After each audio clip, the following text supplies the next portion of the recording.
मामले में मैं शिवराज जी को हृदय से बहुत अभिनंदन करना चाहता हूं। मध्य प्रदेश का विकास समग्र हो, मध्य प्रदेश का विकास संतुलित हो, मध्य प्रदेश की तकदीर भी बदले, मध्य प्रदेश की तस्वीर भी बदले। इस मामले में शिवराज सिंह जी ने काम करने में कोई कसर नहीं छोड़ी और उसका परिणाम हम सब ने देखा। एक जमाने में मध्य प्रदेश की खेती के मामले में कोई गिनती नहीं होती थी और मध्य प्रदेश खेती के मामले में पंजाब को पार करने वाला प्रांत शिवराज सिंह चौहान जी के नेतृत्व में बना। अधोसंरचना का विकास हो, लोगों के लिए जॉब क्रिएशन का सवाल हो, शिक्षा की दृष्टि से, स्वास्थ्य की दृष्टि से, हर मामले में शिवराज सिंह जी की सरकार ने विगत 15 वर्षों में बहुत ही अच्छे से काम किया। 2018 में चुनाव हुआ, वोट हमें ज्यादा मिले, लेकिन सरकार कांग्रेस की बन गई और जब सरकार कांग्रेस की बनी उस समय भी भारतीय जनता पार्टी चाहती तो जोड़ तोड़ करके सरकार बना सकती थी, लेकिन भारतीय जनता पार्टी ने नैतिकता के मानदंड को अपनाया और यह तय किया कि कांग्रेस को 2-4 सीटें ज्यादा मिली हैं, कांग्रेस बड़ी पार्टी है तो इनको सरकार बनाने का अवसर मिलना चाहिए।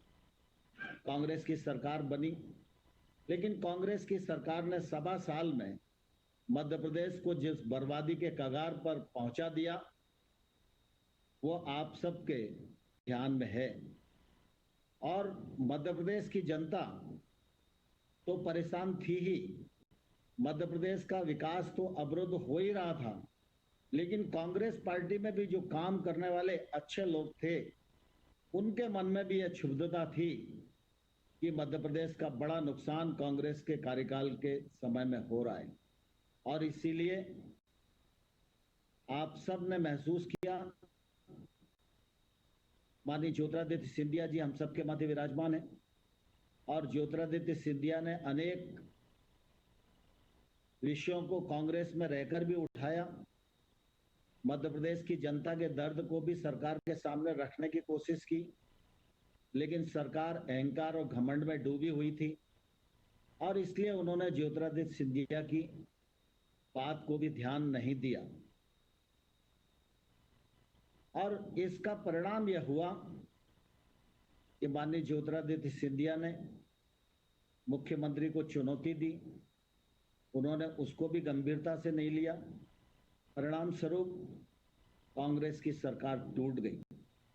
ज्योतिरादित्य सिंधिया जी के प्रयत्नों के परिणाम स्वरूप आज फिर एक बार पूरा सिंधिया परिवार भारतीय जनता पार्टी में समाहित हो गया है।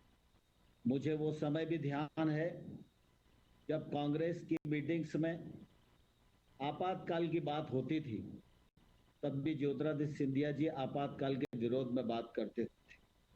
मुझे वो समय भी ध्यान है जब धारा 370 को नरेंद्र मोदी जी के नेतृत्व में हम लोगों ने अपनी वर्षों की मुराद को पूरा किया और डॉक्टर श्यामा प्रसाद मुखर्जी जो हमारे पहले राष्ट्रीय अध्यक्ष थे उनके मिशन को पूरा करने का काम किया।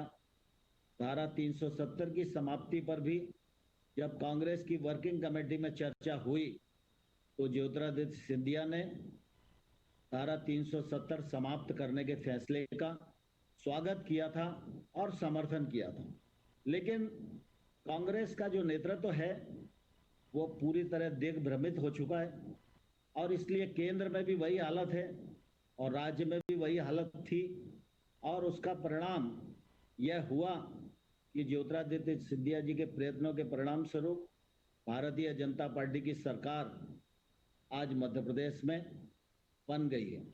शिवराज सिंह चौहान जी हमारे मुख्यमंत्री हैं। शिवराज सिंह चौहान जी का शपथ ग्रहण समारोह जब हुआ तो वो समारोह नहीं था, एक औपचारिकता जैसी पूर्ण करना पड़ी क्योंकि कोरोना वायरस का संकट था और बड़ी चुनौतियां शिवराज सिंह जी के सामने थी। मध्य प्रदेश में इधर से उधर जाना संभव नहीं था। जिस एरिया में देखो उस एरिया में वायरस से संक्रमित लोग निकल रहे थे कांग्रेस की तत्कालीन सरकार जब थी, उसे जो कुछ पथ्य और परहेज बरतने चाहिए थे, उन लोगों ने लापरवाही बरती। उसका सारा परिणाम शिवराज सिंह चौहान जी के नेतृत्व को सहन करना पड़ा। लेकिन मैं बधाई देना चाहता हूं शिवराज सिंह जी को। नरेंद्र मोदी जी के नेतृत्व में जिस प्रकार से कोरोना वायरस के सामुदायिक विस्तार को रोकने के लिए प्रयत्न और रणनीति बनी, उस रणनीति के तहत शिवराज सिंह जी ने दिन रात घोर परिश्रम करके मध्य प्रदेश में कोरोना वायरस के संकट को नियंत्रित करने का प्रयास किया। इसके लिए मैं शिवराज सिंह जी को हृदय से बहुत बहुत बधाई देना चाहता हूं, बहुत उनका अभिनंदन करना चाहता हूं।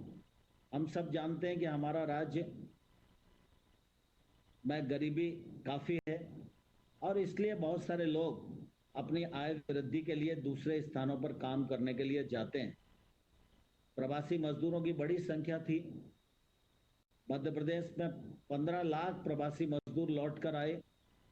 मैं देश भर में उस दौरान प्रधानमंत्री जी के निर्देश पर चर्चा कर रहा था, लेकिन मैं बहुत गर्व के साथ कह सकता हूं, अनेक राज्यों ने अपनी अपनी क्षमता के अनुसार काम किया, लेकिन देश में मध्य प्रदेश एक ऐसा राज्य था जिस राज्य ने अपनी सीमा के भीतर किसी भी प्रवासी मजदूर को पैदल नहीं चलने दिया। जहां वाहन की जरूरत थी, वहां वाहन उपलब्ध कराने का काम किया। जहां भोजन की जरूरत थी, वहां भोजन उपलब्ध कराने का काम किया। और यहां तक मध्य प्रदेश सरकार का प्रशासन नेशनल हाईवे पर खड़े होकर जिन मजदूरों के पैरों में चप्पल नहीं थी, उनको चप्पल खरीदकर पहनाने का काम भी मध्य प्रदेश की सरकार ने किया। यह कृत्य जो मध्य प्रदेश की सरकार का है, यह गरीबों के प्रति संवेदनशीलता का परिचायक है और शिवराज सिंह चौहान जी के संवेदनशील नेतृत्व का परिचायक है। इसके लिए भी मैं शिवराज सिंह जी को हृदय से बहुत बहुत बधाई देना चाहता हूं। कृषि का क्षेत्र व्यापक क्षेत्र है। विगत दिनों भी शिवराज सिंह जी के नेतृत्व में कृषि के क्षेत्र में मध्य प्रदेश ने कृषि कर्मण जैसे नए कीर्तिमान स्थापित किए। और इस बार फिर जब शिवराज सिंह जी ने शपथ ली, लॉकडाउन था, वायरस का संकट था, लेकिन खेती कटाई के लिए खड़ी थी। शिवराज सिंह जी ने लॉकडाउन की छूटों का फायदा उठाते हुए मध्य प्रदेश में कृषि पर ध्यान दिया। और मैं कहना चाहता हूं कि सारे किसानों ने ठीक प्रकार से कटाई का काम पूरा किया और मध्य प्रदेश समर्थन मूल्य पर खरीद करने वाला देश का पहला राज्य बना। इसके लिए मुख्यमंत्री जी को भी बधाई और मध्य प्रदेश के किसानों को भी मैं हृदय से बहुत बहुत बधाई देना चाहता हूं। मध्य प्रदेश के इस काम ने देश भर में मध्य प्रदेश के नाम को बढ़ाने का काम किया है। यह हम सब लोगों के लिए प्रसन्नता का विषय है। शिवराज सिंह जी के कार्यकाल के बारे में मैं बहुत कुछ बोल सकता हूं, लेकिन इस समय विस्तार में जाने की आवश्यकता नहीं है। शिवराज सिंह जी अपनी बात रखने वाले हैं, लेकिन मैं एक उदाहरण जरूर देना चाहता हूं। कांग्रेस की सरकार जब आई तो कांग्रेस की सरकार ने गरीब कल्याण की योजनाओं पर प्रहार करना शुरू किया। हम सबको मालूम है कि मुख्यमंत्री जन कल्याण योजना यह गरीबों के जीवन स्तर में बदलाव लाने वाली थी। मुख्यमंत्री जन कल्याण योजना यह गरीबों के जीवन को सुधारने वाली थी। मुख्यमंत्री गरीब कल्याण योजना के माध्यम से जो 4 लाख रुपया और 2 लाख रुपया एक गरीब परिवार को दुर्घटना होने पर मिलते थे, वो गरीबों के लिए एक बड़ा संबल थे। गरीब बिजली का उपयोग कर सकें, इसके लिए उस योजना में सुविधा थी। गरीब का बच्चा भी पढ़ सके, यह उस योजना में प्रावधान था। पहले पहले कांग्रेस की सरकार ने इस योजना को बंद किया। मैं धन्यवाद देना चाहता हूं शिवराज सिंह चौहान जी ने मुख्यमंत्री बनने के बाद दोबारा इस योजना को बहाल किया और इससे आज लाखों लाख लोग फायदा ले रहे हैं। यह हम सब लोगों के लिए प्रसन्नता की बात है। ग्रामीण क्षेत्र में लोगों को रोजगार मुहैया हो, इस दिशा में भी मध्य प्रदेश की सरकार बहुत ही अच्छे से काम कर रही है। मुझे ध्यान है कि पूरे देश भर में मनरेगा के अंतर्गत आज 3.5 करोड़ लोग काम कर रहे हैं। और उन 3.5 करोड़ में 50 लाख मजदूर अकेले मध्य प्रदेश में काम कर रहे हैं। हर हाथ को काम मिले, यह शिवराज सिंह जी की पहले भी प्राथमिकता थी और आज भी प्राथमिकता है। और मुझे प्रसन्नता है कि गरीब कल्याण रोजगार अभियान जो प्रधानमंत्री जी ने अभी अनाउंस किया, उस योजना के अंतर्गत भी मध्य प्रदेश के 24 जिले हैं, उस योजना का भी ठीक से क्रियान्वयन हो। 12 विभाग उस योजना में सम्मिलित हैं। उन सारे विभाग की योजनाएं जो संचालित हैं, उनका पैसा धरती पर जाए और हमारे प्रवासी मजदूरों को भी रोजगार की उपलब्धता हो। यह निश्चित रूप से काम शिवराज सिंह जी के द्वारा भली प्रकार से संपन्न हो रहा है। अभी हाल ही में 3,322 करोड़ रुपया प्रधानमंत्री ग्रामीण सड़क योजना के 3rd फेज में भारत सरकार ने मंजूर किया है और इस पैसे का इस्तेमाल भी मध्य प्रदेश में होने वाला है और इससे निश्चित रूप से ग्रामीण लोगों को सुविधाएं प्राप्त होने वाली हैं। मैं इस अवसर पर आप सबको बहुत बहुत शुभकामनाएं देते हुए एक ही बात कार्यकर्ताओं को अनुरोध के रूप में कहना चाहता हूं। यह समय थोड़ा हम सबके लिए भी और देश के लिए भी कठिन है। देश के सामने भी चुनौतियां हैं। उन चुनौतियों का मुकाबला प्रधानमंत्री नरेंद्र मोदी जी के नेतृत्व में देश कर रहा है। मध्य प्रदेश में भी चुनौतियां हैं। ये चुनौतियां शिवराज सिंह जी के सामने अकेली नहीं है, ये चुनौतियां भारतीय जनता पार्टी और मध्य प्रदेश की जनता के सामने हैं। इसलिए हम सबका ये कर्तव्य है कि शिवराज सिंह जी के कदम के साथ कदम मिलाएं, कंधे के साथ कंधा मिलाएं और मध्य प्रदेश जनता की जो अपेक्षाएं भारतीय जनता पार्टी से हैं, उन अपेक्षाओं को पूरा करने में अपना योगदान दें। निकट भविष्य में 24 उपचुनाव मध्य प्रदेश में संपन्न होने वाले हैं। यह उपचुनाव में भारतीय जनता पार्टी की जीत, भारतीय जनता पार्टी की सरकार को स्थिर करने वाली है। भारतीय जनता पार्टी की सरकार जब स्थिर होगी तो मध्य प्रदेश की तस्वीर बदलने का काम भारतीय जनता पार्टी के नेतृत्व में होगा। आप सबसे अनुरोध है, शिवराज जी के साथ मिलकर हम सब लोग इन 24 उपचुनावों में भी 100% विजय हासिल करें। यही प्रार्थना इस अवसर पर करता हूं। आप सबका बहुत बहुत स्वागत, आप सबको बहुत बहुत शुभकामनाएं। धन्यवाद। धन्यवाद आदरणीय मंत्री जी। जोरदार तालियों से आदरणीय मंत्री जी का धन्यवाद ज्ञापन करें। मध्य प्रदेश, हमारा अपना मध्य प्रदेश अनाज के उत्पादन में, उपार्जन में नंबर 1, दलहन में नंबर 1, तिलहन में नंबर 1, दुग्ध उत्पादन में नंबर 3 पर, ऑटोमोबाइल इंडस्ट्री और इंजीनियरिंग इंडस्ट्री का हब बनाने में मध्य प्रदेश अग्रणी।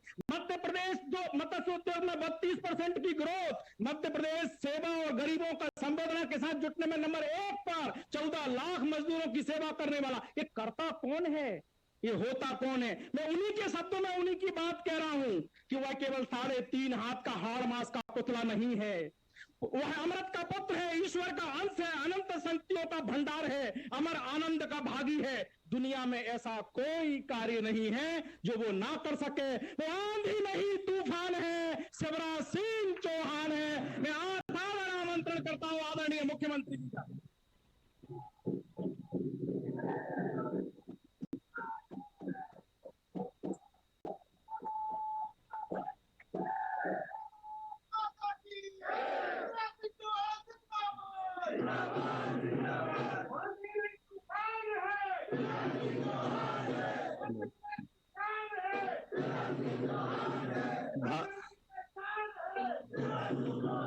भारत माता की।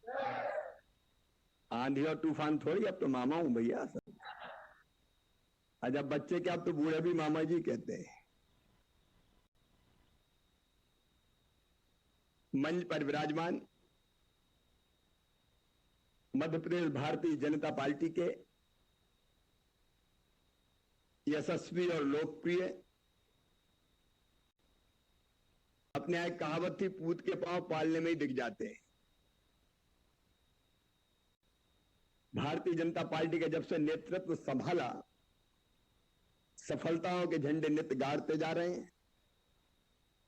आदरणीय भाई विष्णु दत्त शर्मा जी, अब ताली में कंजूसी नहीं होनी चाहिए भाई।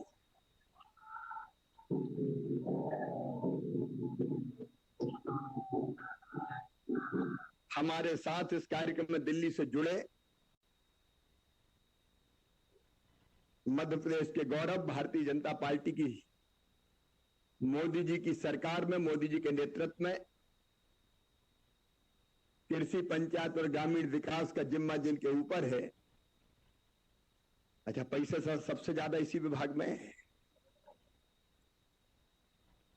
और जब कोई पंडित जी प्रसाद बांटते थे पहले, आजकल तो कम हो गया है, तो बांटते बांटते अगर घर का कोई बच्चा आ जाता तो थोड़ा थोड़ा देते थे, घर का जाए तो मुट्ठी खोल देते थे, ले जा। मध्य प्रदेश के मामले में नरेंद्र सिंह जी का भी सोचिए, यह घर का परसैया और अंधियारी रात भरपूर देते हैं विभाग की तरफ से आदरणीय नरेंद्र सिंह तोमर जी, हमारे वरिष्ठ नेता, राष्ट्रीय उपाध्यक्ष, जो अपनी अलग शैली में काम करते हैं, आदरणीय श्रीमान प्रभात झा जी, अभी जिनको हम सुन रहे थे, क्या कमाल का बोले महाराज, मुझे लगा मेरे भाषण की जरूरत ही नहीं है।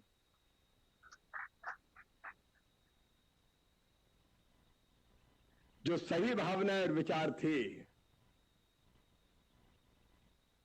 वो लगातार उनके हृदय से अभिव्यक्त हो रहे थे। और एक ऐसी परंपरा जो दम्भ और अहंकार को स्वीकार नहीं करती और जनता और प्रदेश के खिलाफ अगर कोई जाता है तो उसको जमी दोज करती है, राजमाता जी की परंपरा से आने वाले। अच्छा, वो ग्वालियर चंबल में भी वोट उनको देख के थोड़ी दिए थे, दिए इधर और बन गए वो। राज्यसभा के सदस्य, हमारे लोकप्रिय नेता आदरणीय श्रीमान ज्योतिरादित्य सिंधिया जी, ताली में यहां भी कंजूसी नहीं।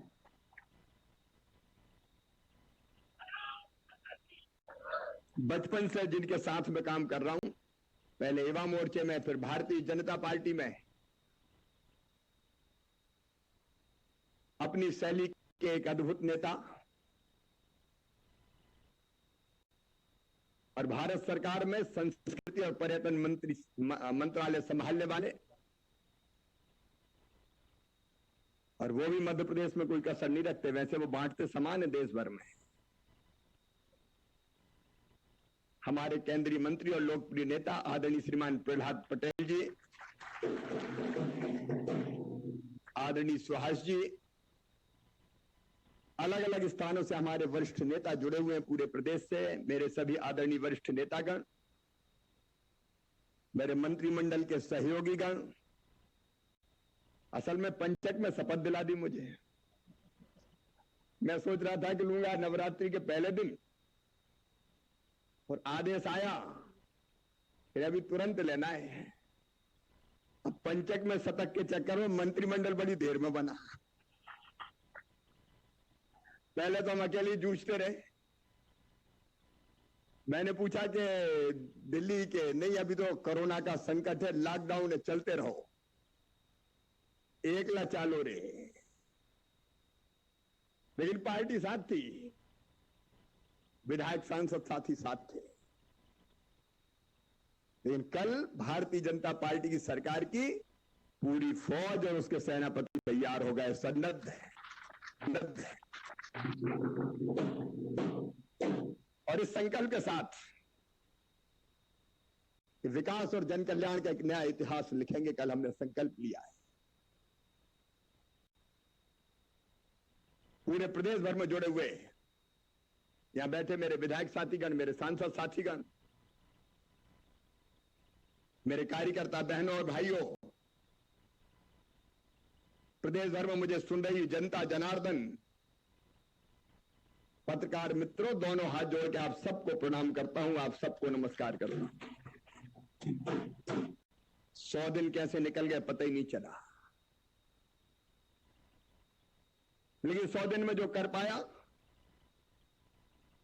माननीय प्रधानमंत्री नरेंद्र मोदी जी का आशीर्वाद, अमित शाह जी, हमारे राष्ट्रीय अध्यक्ष जगत प्रकाश नड्डा जी का सहयोग और साथ, भारतीय जनता पार्टी के प्रदेश अध्यक्ष, पूरी टीम और लाखों लाख कार्यकर्ताओं का सहयोग और जनता के प्यार और स्नेह से ये 100 दिन का कार्यकाल पूरा हुआ है। और सचमुच में जब मोदी जी के बारे में सोचता हूं, आज वो लेह में, कभी ऐसा कोई नेता देखा है? चीन ने अकड़ बताई तो हमारे सैनिकों ने चीनी सैनिकों की गर्दन तोड़ के पटक दी। आपने अच्छी छोड़ दी कांग्रेस ने, इस समय तो पता नहीं क्या होता। उनका नेता सरेंडर की बात करता है मोदी जी के बारे में, देश प्रेम, देशभक्ति,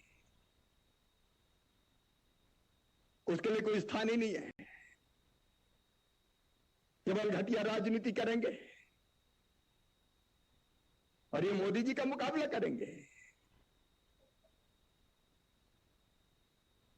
मोदी जी भारत को भगवान का वरदान है, राहुल गांधी जी भारत का भगवान का वरदान। कई बार मुझे गीता जी का वो श्लोक याद आता है। भगवान श्री कृष्ण ने कहा था, यदा यदा हि धर्म से ग्लानिर्भवति भारत अभ्युत्थानम धर्म से तदात्मनम सृजाम्यम परित्राणाय साधूनाम विनाशाय च दुष्कृताम धर्म संस्थापनार्थाय संभवामि युगे युगे। जब जब अधर्म बढ़ेगा, पाप अनाचार बढ़ेगा, धर्म की हानि होगी, अत्याचार अन्याय बढ़ेंगे, तब तब सज्जनों का उद्धार करने और दुष्टों का संहार करने में बार बार इस धरती पर आऊंगा। अब भगवान सीधे अवतार नहीं लेते। नरेंद्र मोदी जी जैसे नेता को देखते हैं तो ये लगता है कि बिना ईश्वरीय शक्ति के इतना काम कोई साधारण व्यक्ति नहीं कर सकता। ये सचमुच में सच है। मोदी जी के हाथों में देश सुरक्षित है। लेकिन कांग्रेस को हो क्या गया है? आज कुछ नहीं सूझा। दिग्गी भैया को तो टाइगर टाइगर कर रहा है, टाइगर टाइगर टाइगर टाइगर। अब तुम क्या टाइगर का मुकाबला करोगे?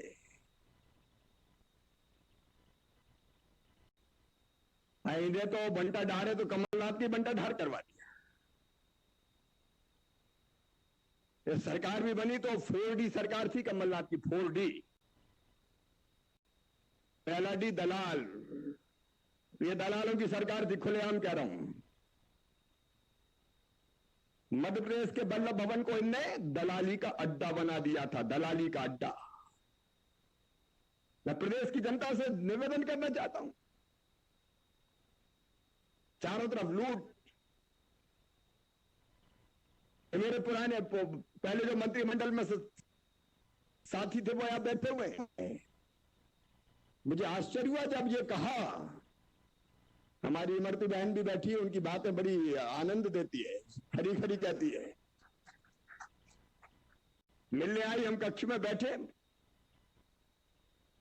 फिर बोली भैया हमने तो जो कक्ष ही पहली बार देखो है वल्लभ भवन को। मैंने कहा अरे आप तो मंत्री थी, बिल में धसाने नहीं देते। जा जाता है, नहीं चलो चलो 24 घंटे 26 दिन हो लाओ लाओ, चलो चलो चलो। अब ये मंत्रियों के हाथ है। और अगर कोई बड़ा ठेकेदार आ जाओ, वो 2 थे, नाम नहीं लूंगा उनका। अरे मैं पूछा कि भैया ये 2 कौन है? कौन से पूछा था? जो राजदंडतिया है क्या ये बैठे? तो इनने कहा कि कौन से पद पे हैं? बोले पद पता नहीं है, लेकिन एक पता है कि दिन भर बोरा में भरते हैं और रात को सीकर ले जाते हैं।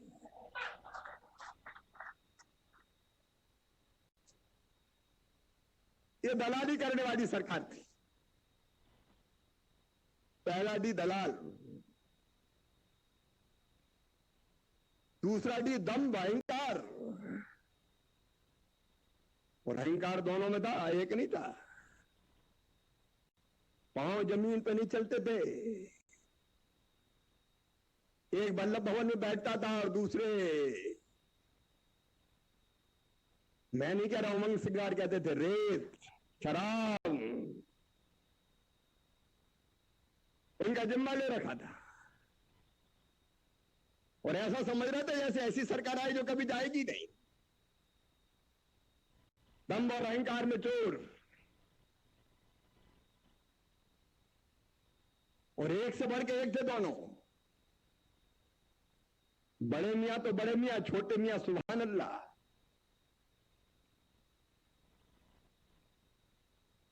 और तीसरी दुर्भावना 3D, कुचल देंगे, मसल देंगे, तोड़ देंगे, मिटा देंगे, निपट लेंगे। कितने भारतीय जनता पार्टी के कार्यकर्ताओं के घर तोड़े तुमने? कितने लोगों को तुमने NSA में जेल भेजा? कितने लोगों के काम धंधे तुमने तबाह किए? लेकिन समझ लेना दिग्विजय कमलनाथ, ये भारतीय जनता पार्टी के कार्यकर्ता है। जब तक सहते हैं सह लेते हैं, लेकिन जब अपनी पे आ जाते हैं तो बड़े बड़ों को उखाड़ कर फेंक देते हैं। आखिर सहने की भी कोई सीमा होती है। अब हम तो ओवल ही रहे थे, लेकिन इधर बढ़ गए। कहा कि इन्हें कहा कि इनकी सुनो, किसानों की सुनो, कर्जा माफ करो। वो नहीं सुनते, जाओ क्या कर लोगे? बोले हम सड़क पे आएंगे। तो आ जाओ सड़क पे, तो परमानेंट सड़क पे ला दिए। अब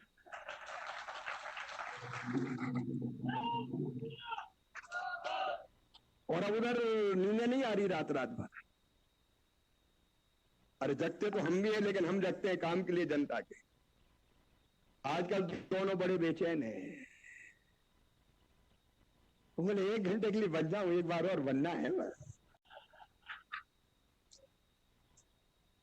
कैसे बनेंगे?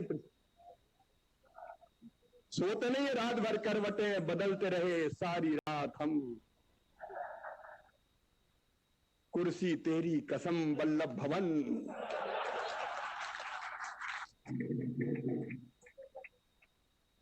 मुझे किसी ने कहा कि तड़प रहे क्या? बोले 1 घंटे के लिए एक बार। अरे 15 साल में मुश्किल से दिन फिरे थे, अब भूल जाओ दिग्गी। जैसे राज कमलनाथ भी समझ गए कि मिटाने वाला तुझे ही है। एक बार मैं चुनाव जीता, पहला लोकसभा का, तब मिस्टर बंटाधार मुख्यमंत्री थे। मैं सांसद था, मिलने आया। क्षेत्र में ओलावृष्टि हुई थी, फसलें खराब हो गई। हम गट्ठा बट्ठा लेके, पूरा लेके अपन तो गांव गांव घूमने वाले।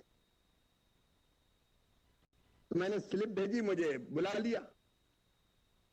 एक नेता, उनका नाम नहीं लूंगा, वो मुझसे पहले बैठे थे, मुझसे हारे हुए थे।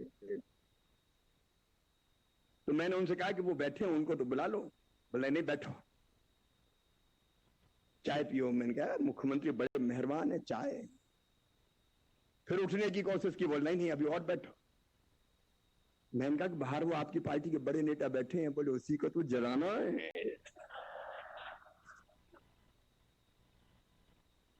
अब ये ऐसे लोग। उस समय कहावत पिछले थी कि जिसके कंधे पे हाथ धर दिया वो समझ लो गया काम से। ये दम, अहंकार, दुर्भावना। और चौथे डी तो खुद दिग्विजय ही है। जा जा पाओ पड़े संतन के ताता। पूरे प्रदेश को तबाह पर देखो, हम मूड में नहीं थे, सही बता। हम तो सोच रहे थे बन गई तो बनने दो, चल दो। जब चुनाव आएगा 22-23 में, तब देखेंगे। लेकिन जनता को त्रस्त किया, परेशान किया, प्रदेश को लूट लिया, कार्यकर्ताओं को प्रताड़ित किया, महाराज को छेड़ दिया। फिर आगे सड़क पर तो हम क्या करें? अब काय की 1 घंटा कर्जा माफ, कर्जा माफ। 10 दिन में 1.25 साल हो गया, कितना कर्जा माफ किया। प्रहलाद जी ने मुझे कहा कि आज अपनी शैली में बोलना, आंकड़े मत पढ़ना। लेकिन भाई आंकड़ा इसलिए बता रहा हूं कि इन्हें कहा हम पुराने दोस्त हैं भाई।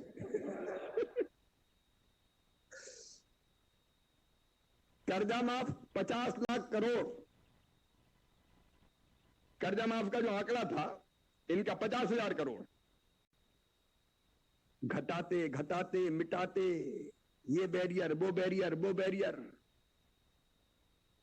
और कुल मैंने हिसाब देखे कुल 6,000 करोड़ रुपए की कर्जा माफी हुई है, कुल 6,000 करोड़।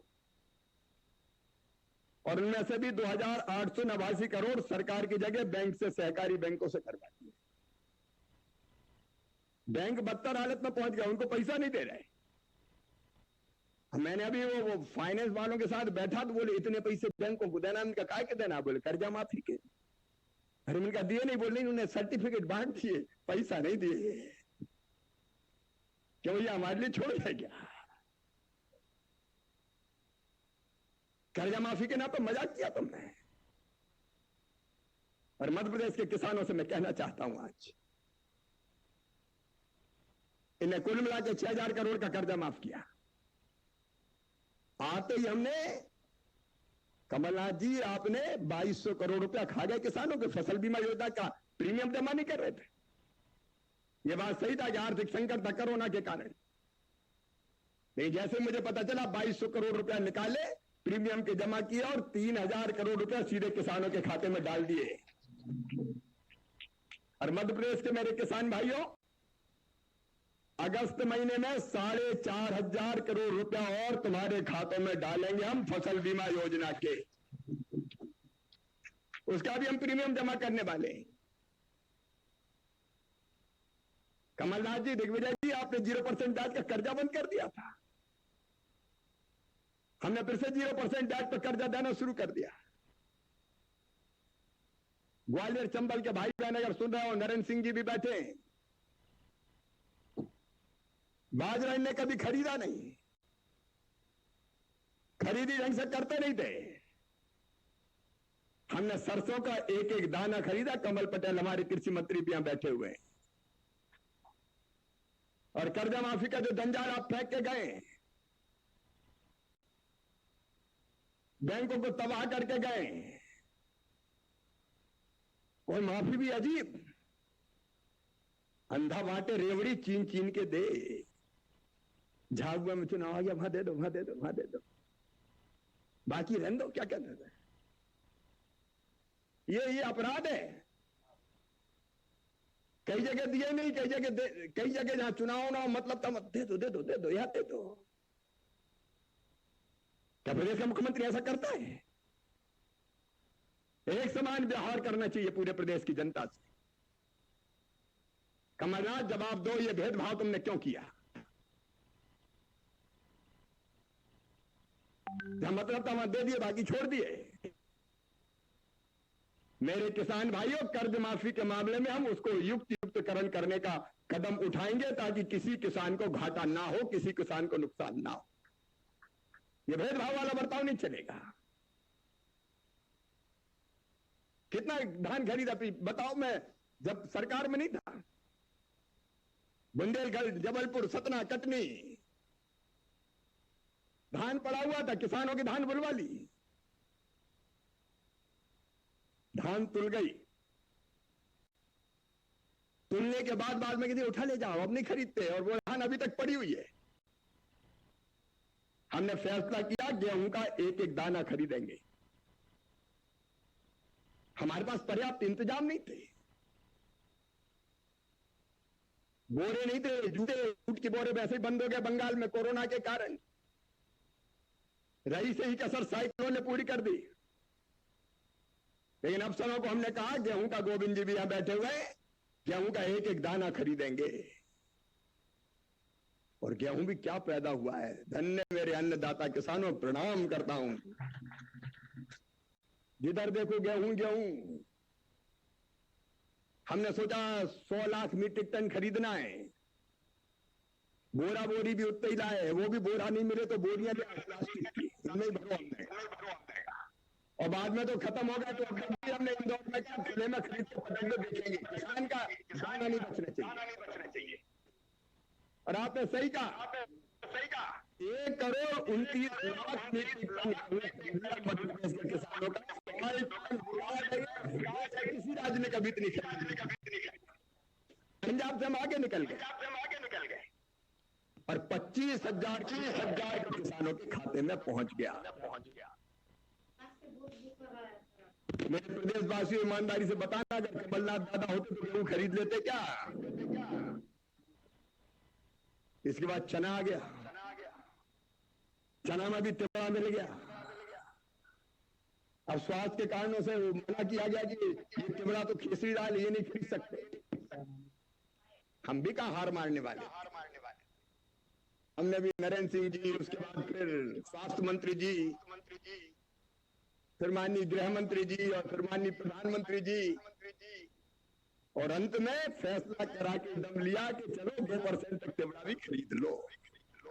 लेकिन किसान भाई अगले साल तिबड़ा मत ले जाना, नहीं तो हमारी गारंटी नहीं, बड़ी गारंटी है। हाँ बदलवा दो बीज, चाहे तो चिंता करते हो, लेकिन तिबड़े वाला चना भी खरीद लिया, सरसों खरीदी, मसूर खरीदी। किसानों को घाटा किसी को नहीं देंगे। कोरोना का संकट था, एक बैठक कमलनाथ ने नहीं दी, एक बैठक सिंगल। पवन मैंने पूछा क्या प्लान है, सिस्टम क्या है, कुछ नहीं मिलता। क्यों? तो अफसर बोले हम ही हमें तो जितना बना सर्कुलर जारी कर दिया। मैंने कोई बैठक नहीं, बोले समाते बोले सर बैठक नहीं थी, आईफा की बैठक थी। टारगेट दिए गए आईफा के लिए 1 करोड़ में 2 करोड़ में करो, और जो 1 करोड़ करेगा 2 करोड़ करेगा, अलग अलग तरह की चीजें उसको पास दिए जाएंगे, बीआईपी पास। ये गंभीरता थी सरकार। मैं कोरोना की पूरी कहानी सुनाना नहीं चाहता, लेकिन मेरे प्रदेश भाई भाई बहनों और भाइयों, मुझे कहते संतोष है कि अपनी पूरी टीम के साथ पार्टी के सहयोग से आज कोरोना की दर हिंदुस्तान में सबसे कम मध्य प्रदेश की धरती पर है। संकट अभी टला। प्रधानमंत्री जी बार बार सावधानी जरूरी है, किल केरल अभियान चल रहा है हमारा। 1 तारीख से घर घर का सर्वे होगा। अगर कोई लक्षण दिखे तो टेस्ट लेंगे, सैंपल लेंगे, उपचार की निःशुल्क व्यवस्था करेंगे। मेरी आप सबसे अपील है, कोरोना से निपटने के लिए किल कोरोना अभियान में आप भाग लीजिए, सम्मिलित होइए। अपने गांव गली मोहल्ले में कोई घर ना छूटे, न प्रारंभिक परीक्षण ना हो। मुरैना के लिए चिंतित हुआ, धौलपुर से मुरैना में यह संकट आया। मुरैना से ग्वालियर की तरफ भी कुछ पॉजिटिव केसेस की संख्या बढ़ी, क्योंकि ये तो आग की तरफ फैलता है। ये मुरैना, भिंड, ग्वालियर, बाकी जनता जनार्दन से मैं कहना चाहता हूं, मुरैना में तो कर्फ्यू लगाया हुआ है। ये आपके लिए, आपके स्वास्थ्य की रक्षा के लिए, इसमें लापरवाही मत कीजिए। ग्वालियर में भी हम कुछ प्रतिबंध लगाने वाले हैं। किल कोरोना का मतलब कोरोना को जड़ से समाप्त करना। उसमें आप सबका सहयोग चाहिए, जो किया है मैं आज विस्तार से बताने की आवश्यकता महसूस नहीं करता। उनकी सरकार थी तो कहती थी पैसे नहीं है, पैसे ही नहीं है। मेरे पास कितने पैसे हमने खाते में डाले उसका पूरा हिसाब है आज। वो कहते थे पैसा नहीं है। सामाजिक सुरक्षा पेंशन के पैसे रोक कर रखे, 47,07,000 से अधिक हितग्राहियों के खाते में 1126 करोड़ 34 लाख रुपया हमने डाले आने के बाद। शहरिया बैगा भारिया के पैसे खा गए कमलनाथ। तो जवाब देना पड़ेगा उन गरीब माताओं बहनों ने तुम्हारा क्या बिगाड़ा था। 1-1 हजार रुपया हर महीना हम देते थे, तो शहरिया बैगा भारिया के पैसे खा गए। उन बहनों के खाते में भी तब से हर महीना 1,000 रुपया देना हमने प्रारंभ कर दिया। 72 करोड़ रुपया हम डालते हैं हर महीने। मजदूरों के खाते में पैसे डाले जो बाहर थे हमारे। और तो और गजब कर दिया तुमने, संबल योजना ही बंद कर दी। और कौन को ज्यादा अच्छे से पता है संबल क्यों बंद की? मरती बहन। ये मुख्यमंत्री का फोटो वाला कार्ड है, डंप कर दो, डंप कर दो। मुख्यमंत्री मतलब मैं था पहले। कौन है वो? पटक दो। अरे शिवराज को कहीं पटक देते, गरीबों को तो नहीं पटकते कमलनाथ। संबल योजना ही साफ कर दी। मैं प्रदेश के गरीब बहनों और भाइयों से कहना चाहता हूं, संबल योजना फिर से पुनर्जीवित कर दी गई है। हर कदम पर सहारा बनेगी ये योजना। इसके लिए धन की कमी हम नहीं आने देंगे। अब संबल योजना का डिटेल आप जानते हैं, बताने की जरूरत नहीं है।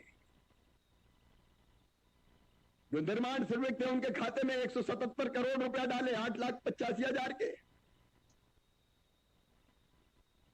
मनरेगा में रोजगार मिल जाए, कोई बेरोजगार ना रहे। पहली बार ऐसा हुआ 26 लाख मजदूरों तक को एक दिन में रोजगार देने का चमत्कार किया। तो भारतीय जनता पार्टी की सरकार ने मोदी जी, नरेंद्र सिंह जी के आशीर्वाद से दिया। श्रम सिद्धि अभियान, गोपाल भाई बैठे पंच परमेश्वरी।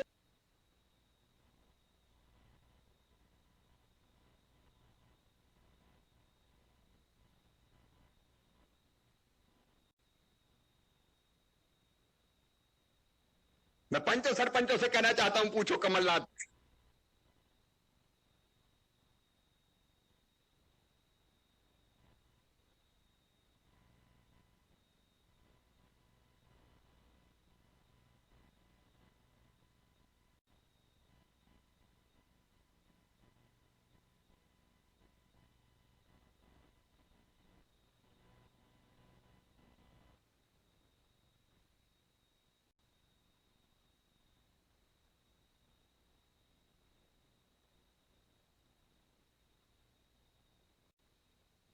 की कहीं कमी ना रहे। स्किल मैपिंग करके जो काम जानते हैं ऐसे मजदूरों को उद्योगों में और ठेकेदार कॉन्ट्रैक्टर का रोजगार दिलवाने के लिए रोजगार सेतु योजना।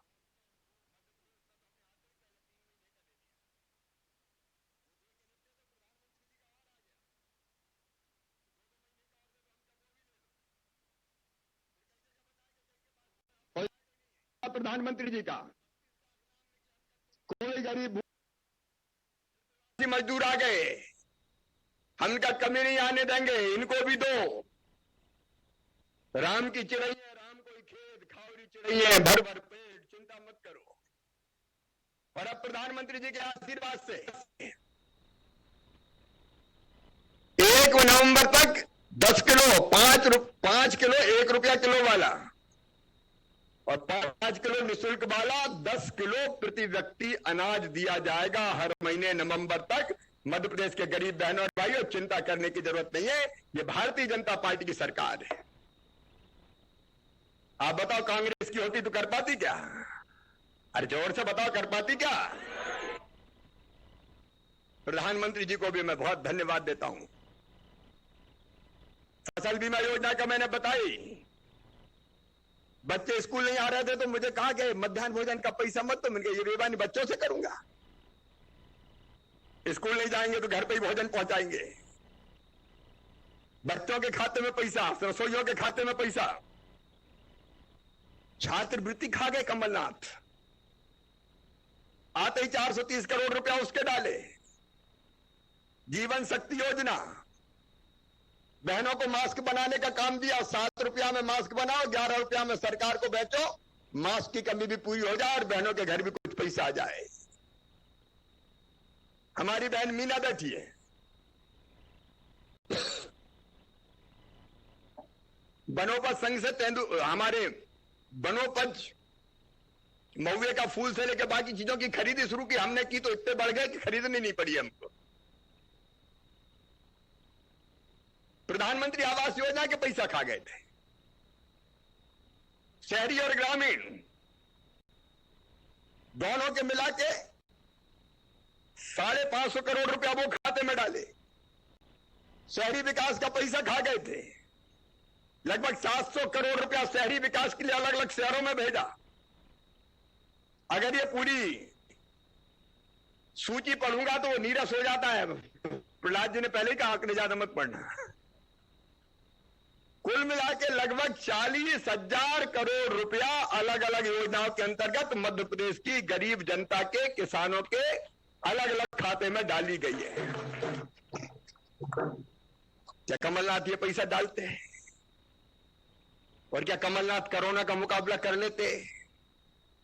अरे कोरोना से बड़ा संकट तो कमलनाथ ही है। मध्य प्रदेश में कमलनाथ ही थे। समाधान निकाला, रात दिन हमने परिश्रम किया। और मेरी सहायता समूह की बहनों सुन लो, आज अगर सुन रही हो मध्य प्रदेश में मुझे, तो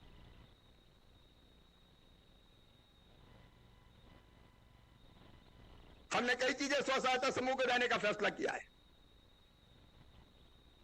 स्कूल की यूनिफॉर्म आप बनाओगी, पोषण आहार आप बनाओगी। 700 करोड़ रुपए का पोषण आहार ठेकेदारों के जिम्मे नहीं करेंगे, महिला स्वयं सहायता समूह की बहनें बनाएगी और खुद भी लाभ कमाएंगी।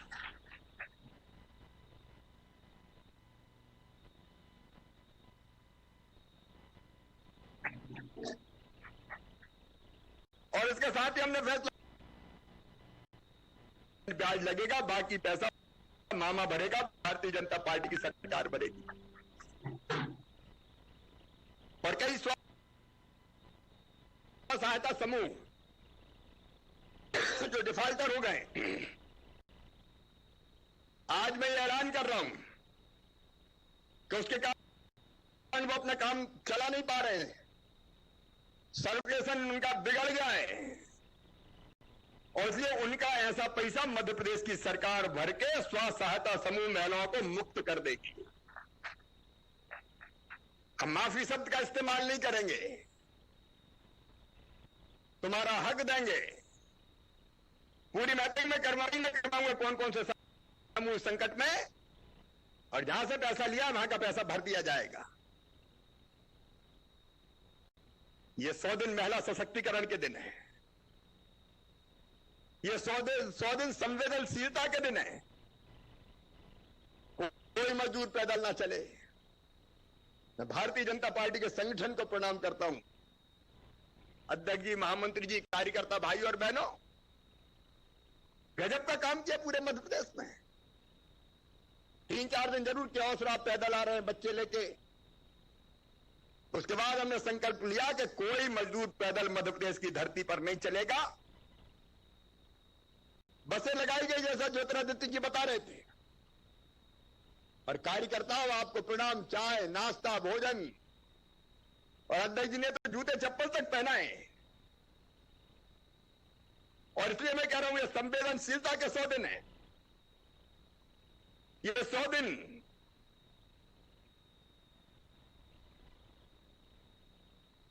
सहयोग के 100 दिन है। समाज के हर वर्ग का कोरोना के विरुद्ध सहयोग दिया गया, सबको सहयोग दिया गया। ये 100 दिन सुधार के 100 दिन है। मंडी कानून हमने बदल दिया।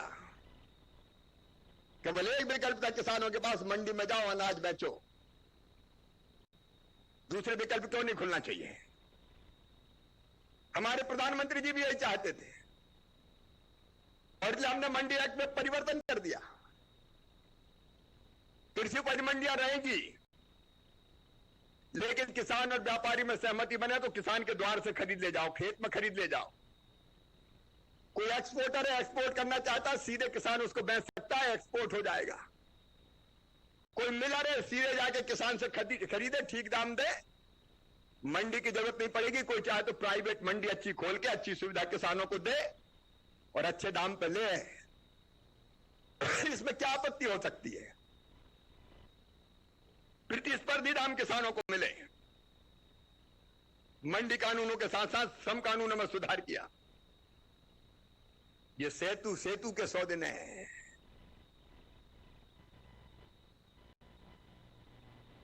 रोजगार सेतु, परिवारों को घर इस वक्त जीवन शक्ति जीवन अमृत योजना फिर प्रारंभ। ये सुपर उपार्जन के 100 दिन है, ये सेवा के 100 दिन है और ये संकल्प के 100 दिन है। संकल्प है मध्य प्रदेश को कोरोना से मुक्ति दिलाने का। संकल्प प्रधानमंत्री जी ने कहा आत्मनिर्भर भारत, आत्मनिर्भर भारत के लिए आत्मनिर्भर मध्य प्रदेश बनाने का। संकल्प विकास की गंगा बहाने का। संकल्प अंतिम व्यक्तियों तक योजना का लाभ पहुंचाने का। संकल्प समृद्ध और विकसित मध्य प्रदेश बनाने का। मेरे प्रिय प्रदेशवासियों, मैं आपसे निवेदन करना चाहता हूं, कोविड के संकट के समय जो बेहतर हो सका हमने करने की कोशिश की है, लेकिन अभी और कई योजनाएं दिमाग में है। मुझे कई जगह कोविड के चक्कर में बताया लोग कि कुछ लोग अवैध रूप से नियम प्रक्रिया का पालन न करते हुए भारी दरों पर पठानी ब्याज पर गरीबों को लूट लेते हैं, बर्बाद कर देते हैं। वो उससे कभी मुक्त नहीं हो पाते और कई तो आत्महत्या।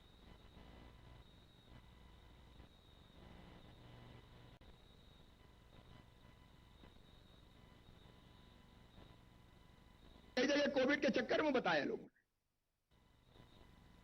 कि कुछ लोग अवैध रूप से नियम प्रक्रिया का पालन न करते हुए भारी दरों पर पठानी ब्याज पर गरीबों को लूट लेते हैं, बर्बाद कर देते हैं। वो उससे कभी मुक्त नहीं हो पाते और कई तो आत्महत्या कर लेते हैं। आज हम तय कर रहे हैं कि बिना लाइसेंस के, बिना नियम प्रक्रिया के ऊंचा ब्याज वसूलने के लिए गरीबों को, आदिवासियों को अगर किसी ने ऐसे पैसे दिए होंगे तो वो पैसा वापस नहीं देना है, वो पैसा माफ कर दिया जाएगा, वो स्वतः माफ होगा। ये तो ब्याज लेने के बाद डालते हैं, उसके लिए हम कानून बना रहे हैं। और अगर किसी ने कुछ गिरवी रखा होगा तो वो भी वापस देना पड़ेगा। ऋण माफी का हम युक्तिकरण करेंगे।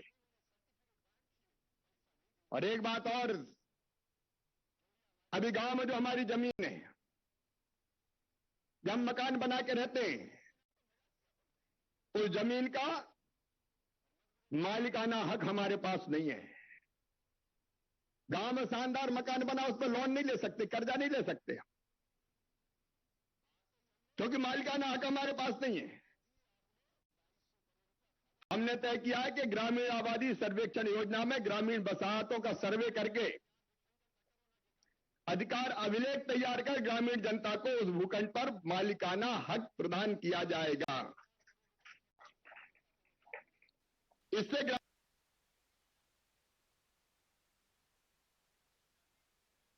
की योजना पिछले साल दिया ही नहीं। अब 12वीं के रिजल्ट आने वाले हैं,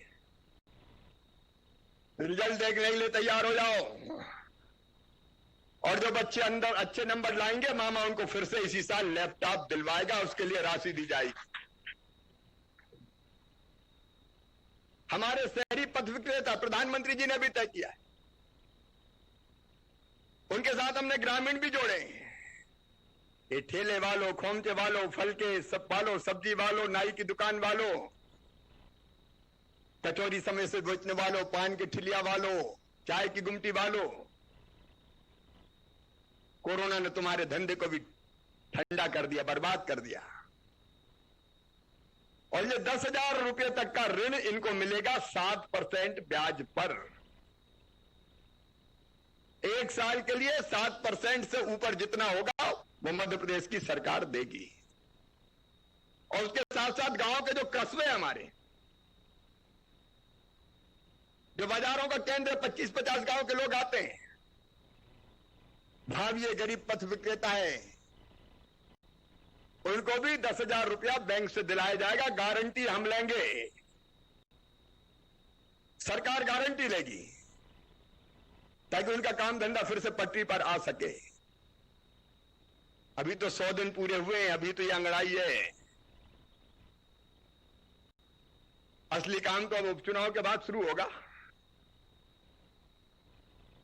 थोड़ा समय लगाना पड़ेगा, वो तो कोरोना आ गया, नहीं तो अब तक तो सांची से लेके मुरैना तक धूम मच जाती। कोरोना ने पांव पकड़ लिए, लेकिन अब निकलना होगा। इन कामों को स्थिरता पूरी करनी है, स्थिरता प्रदान करनी है, तो कार्यकर्ता बहनों और भाइयों, चुनाव के रण में भी जूझ के हमको शानदार सफलता प्राप्त करनी पड़ेगी। करेंगे कि नहीं करेंगे? अरे जोर से बताओ, करेंगे कि नहीं करेंगे? तो विजय के अभियान का 100वां दिन है। नए उत्साह से उमंग से भर के हम उपचुनाव में विजय के लिए भी प्रयाण करेंगे। और प्रधानमंत्री जी ने जैसा संकल्प लिया है आत्मनिर्भर भारत का, आइए मित्रों हम सब संकल्प लें। आत्मनिर्भर भारत के लिए आत्मनिर्भर मध्य प्रदेश। यहां के लोकल को वोकल करेंगे। अच्छा, चीन को आधा तो प्रधानमंत्री जी ने तोड़ ही ताड़ दिया है। टिकटॉक सब बंद। ये केवल खेल नहीं है, या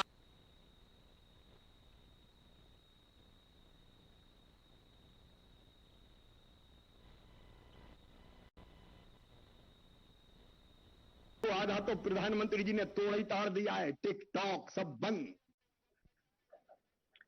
ये केवल खेल नहीं है, या